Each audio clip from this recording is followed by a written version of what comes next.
तो अभी हम देखेंगे डेंसिटी। डेंसिटी एक्चुअली क्या होता है, जब प्लस 2 में हम पढ़े होंगे, जैसे मैं कंसीडर करता हूँ ये मेरा एक बकेट ले गया मैं, ठीक है, यहाँ पे वाटर ले लिया, ठीक है, इसका कुछ डेंसिटी होता है, हमको पता नहीं कितना डेंसिटी होता है, उसको निकाल दिया। अभी इसमें क्या मैं रेत भर दिया, नहीं तो स्टील का छोटा छोटा टुकड़ा भर दिया, तो इसका डेंसिटी क्या होगा, उससे थोड़ा ज्यादा होगा। मतलब क्या है, ये सर्टन एक वॉल्यूम है, लेंथ ब्रेथ हाइट को इंटू करते हैं तो वॉल्यूम आता है। एक सर्टन प्लेस में हम अगर पानी रखते हैं, अगर वाटर को रखते हैं, जैसे वाटर का डेंसिटी हमको पता है कि कितना 1000 kg/m³ है, ठीक है। अगर उस जगह में छोटा छोटा रॉड ले जाएंगे, उसका डेंसिटी क्या होगा, ठीक है। अगर सैंड लेते हैं, उसका डेंसिटी क्या होगा। तो ये एज ए सिविल इंजीनियर ये सबको जानना चाहिए। तो डेंसिटी मतलब क्या होता है, एक सर्टेन वॉल्यूम में आपका कितना मास है।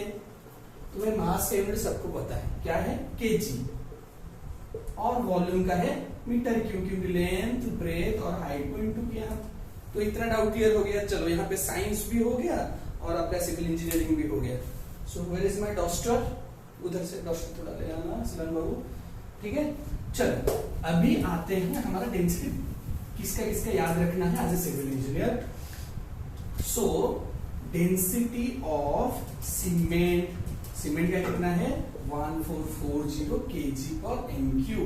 अगर 1 m³ का कोई एक जगह लेंगे, वहां पे आपका 1440 kg रह सकता है।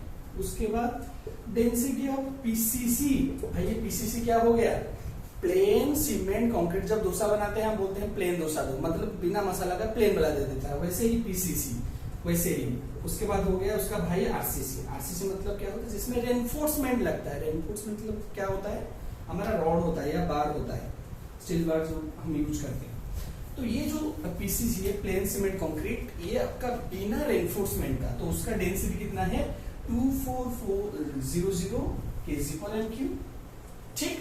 उसके बाद आरसीसी का एक 4 के जगह में 5 ऐड कर दो, ये kg/m³, मतलब एक m³ में इतना kg का रह सकता है।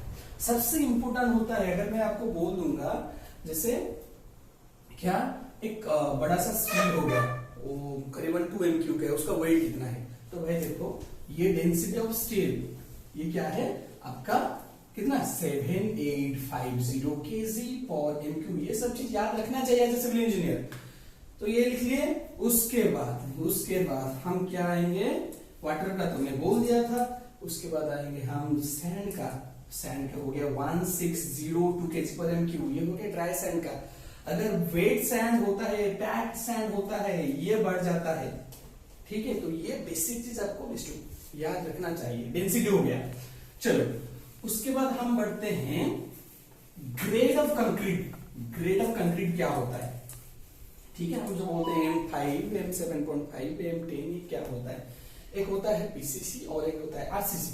जिसमें मैं बात करता हूं, एम है, पहले लिख देता हूं, M7.5, M10, M15, M20, M25, M30।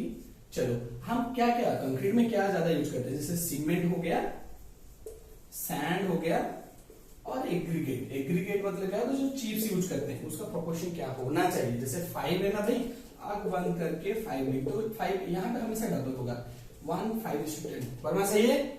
चलो 7.5 क्या क्या है, 148, 4 का डबल 8, 136, ठीक है। M15 1 2 4 जो मैक्सिमम हम यूज करते हैं। M25 1 1 और 2, सॉरी 1.5 था ना रे, ठीक है।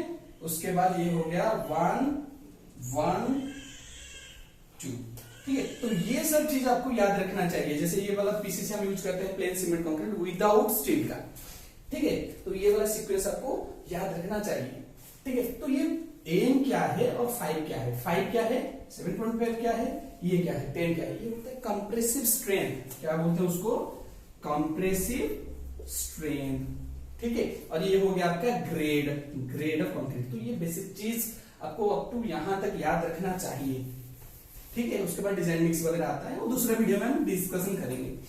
उसके बाद आता है, मान लो एक हम रॉड लेंगे, ठीक है। तो रॉड मतलब क्या है, जैसे हम 8 mm का हो, 10 mm का, मैं एक रॉड ले लिया, ठीक है। ये करीबन 1 मीटर का है और ये आपका हो गया मान लो 10 mm का। तो इसका वेट क्या है, तो हमारा तो करीबन जैसे मान लो मैं 1 मीटर लिया, ये 4 मीटर हो सकता है, 13 मीटर, 12 मीटर हो सकता है, 10 मीटर हो सकता है। इसका एक फॉर्मूला है भाई, क्या है, d²/162। ये किससे भी आया वो भी डिराइव करेंगे हम। तो d मतलब क्या होता है, डाया ऑफ द रॉड। जो भी हम स्टील रॉड यूज करते हैं, जो भी यूज करते हैं उसका डाया क्या है। यहाँ पे देखो 10 mm लिया हूं, मतलब 10 का स्क्वायर डिवाइड बाय 162। 10 का स्क्वायर कितना होता है, 100/162। तो ये करीबन आपका आ जाएगा पॉइंट में समझ के आएगा। कैलकुलेशन कर ले, कैलकुलेशन करेंगे तो ये आएगा 617। कितना आएगा, 0.617 kg।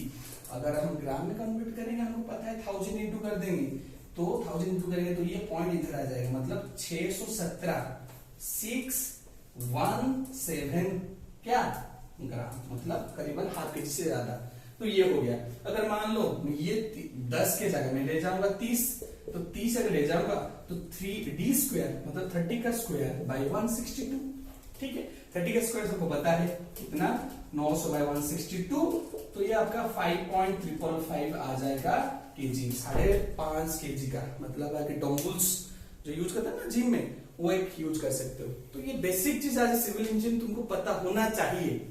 ठीक है, तो अगर उसके बाद हम ब्रिक पढ़ रहे थे, brick, king closure, queen closure, frog, ये सबको पता है। तो ये चीज एक्चुअली क्या है, ये क्या चीज है। जैसे मैं एक ब्रिक का बात करता हूं, ये हो गया मेरा एक ब्रिक। ठीक, तो ये जो ब्रिक है, ये इसका हमने 3D वाला शेप बना दिया। या अगर प्लान पे दिखेंगे तो ब्रिक आपको ऐसे ही दिखाई दिया, देखा ऊपर से देखेंगे तो। ठीक, तो ये जो बीच में गड्ढा होता है उसको क्या बोलते हैं, देखो जैसे मेंढक, फ्रॉग जो होते हैं ये गड्ढे में रहना पसंद करते हैं, तो इसलिए इसका नाम हम दे दिए फ्रॉग। क्या दे दिए, फ्रॉग। ठीक है, तो ये फ्रॉग का बहुत सारा बेनिफिट होता है। क्या है, जैसे आपका कोई एक ब्रांड, जैसे मेरा नाम का मैं ओम वाला ब्रिक बनाऊंगा, मैंने इसमें यहाँ पे ओम लिख दिया, मेरा कंपनी का नाम ओम लिख दिया, तो ये डिफरेंट नाम का हो गया। नेक्स्ट क्या होता है, जब मसाला हम डालते हैं इसके ऊपर पैक ऊपर रहता है, तो ये बस बेनिफिट होता है जो लॉक करने के लिए। तो इसको बोलते हैं हम स्ट्रेचर। ये हो गया हेडर। उसके बाद ईटा को, ब्रिक्स को डिफरेंट तरह से काटते हैं, क्योंकि जब जुड़ाई करते हैं ना तो आधा आधा टुकड़ा करके काटते हैं। जैसे क्वीन क्लोजर हो गया, एक ब्रिक ऐसा है, इसको ऐसे बीच में काट दिए तो क्वीन क्लोजर। ऐसे एक ब्रिक है, अगर इधर से हम काट दिए किंग क्लोजर। ऐसा एक ब्रिक है तो आधा से काट दिए तो उसको बोलते हैं बैट। ठीक है, क्वीन क्लोजर, ये किंग क्लोजर। ठीक है, ये फंडामेंटल चीज याद रहना चाहिए, हाफ बैट, 1/3 बैट, 3/4 बैट। तो ये बेसिक फंडामेंटल आपको याद रखना ही चाहिए। उसके बाद आता है, जब हम इंटरव्यू में क्वेश्चन पूछते हैं what is plan, what is elevation, what is cross section, तो maximum students are unable to give the answer.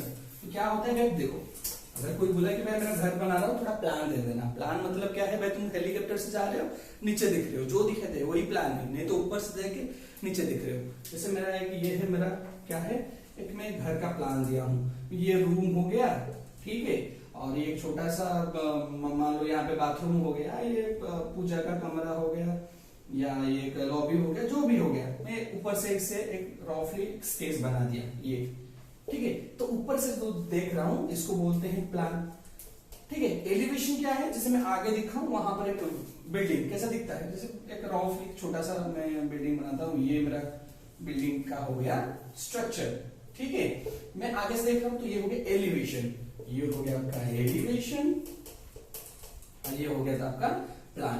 Cross section मतलब क्या होता है, कोई भी चीज को, एक रॉड मान लो, इसको मैं काटता हूं तो आगे से कैसे दिखाई देगा, ये टाइप का दिखाई देगा, तो ये बोलते हैं इसको क्या, क्रॉस सेक्शन। तो ऐसे बहुत सारा फंडामेंटल चीज है जो हम नेक्स्ट क्लास में डिस्कशन करेंगे।